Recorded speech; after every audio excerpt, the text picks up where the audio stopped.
celebrate. Yeah.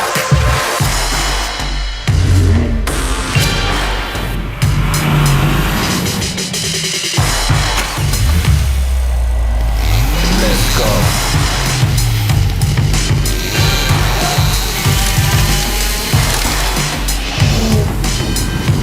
Take it to the streets now.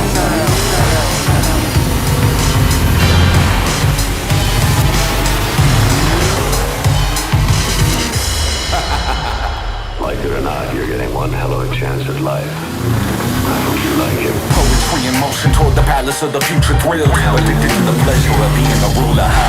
Haters try to watch, but we devastate. Over the ashes and in the smoke, we celebrate. Spill my soul with tongue. Let's ride endless skies till dawn. Rushing through eternity, so we will rise above.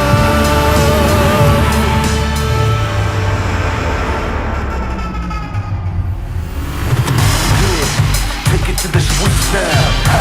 Tear it up on the concrete. Feel for the drive. Come to the speed, baby. Feel it in your heartbeat. Yeah.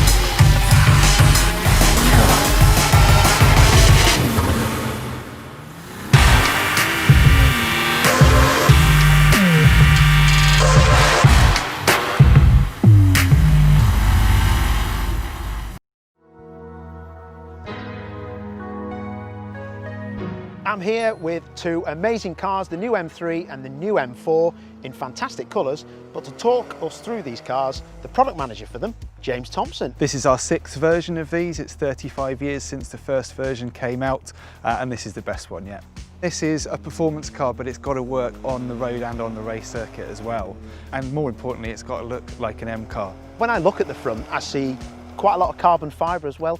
That's kind of looking like a race car as well, isn't it? Exactly. These cars have got carbon exterior packs, so these breather areas on the front, the brake ducts are converted to carbon fibre. We've got carbon fibre mirror caps, spoiler and diffuser on the back, so it's dripping in carbon fibre now. And it's a lot different, isn't it, from the predecessor cars as well? How much difference is there? Pretty much everything. The most important thing is the engine. So whilst it's still a 3-litre 6-cylinder engine, we've now got 510 brake horsepower. It's much more torquey, it's more responsive, it's a much quicker car.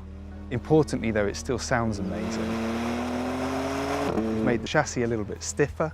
That means the suspension is softer on the road, but it can sharpen up on the racetrack. So we've actually ended up with a car which is nicer to drive every day and even better to drive on the opportunities you get to take it out on a circuit.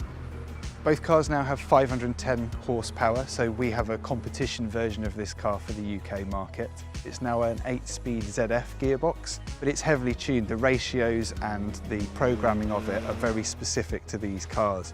The engine also has gone up 100 Newton meters of torque, so 60 horsepower more, 100 Newton meters of torque. All of that comes through in the responsiveness of the car when you're in the right gear. With those big figures, you need to be comfortable, I'm assuming, so the carbon bucket seats for me are quite adjustable and they're actually very comfortable as well. They're a lot different than what we've had in the previous models, aren't they? They definitely are. I mean, we've gone to great lengths to develop these carbon bucket seats. They're still actually really comfortable.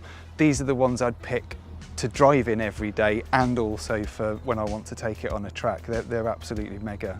People who love M cars are going to really prick their ears up at this, but I've heard about your special brake pedal, yes. So you can have a difference in the brake pedal feel, yep. Which is like a race car, isn't it? That's amazing. Exactly, so you have a brake-by-wire, so now you've got two settings, a kind of sharper, less press on the pedal before the brakes activate, but it's all personalisable in the menus, so you can change chassis setup, engine response, gear changes, and now for the first time the feeling in the brake. When I look at the side of the car actually, I can see that the rear wheels are bigger than the front, and that's something I don't usually see on a BMW. We actually started introducing the split wheels on special models like the M4 GTS, and it's basically because the engineers worked out that you can have a sharper turn-in with a slightly smaller wheel on the front. It's actually smaller rim but a wider tyre, so really sharpens the turn-in of the car, and it's just so neutral. It does exactly what you want but without ever overstepping the mark. It's properly dialed in.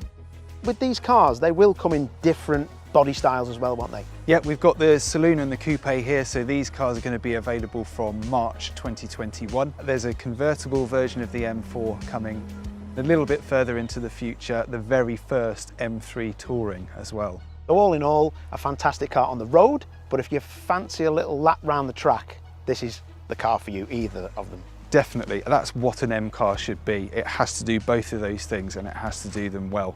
And yeah, I can't speak highly enough about these two.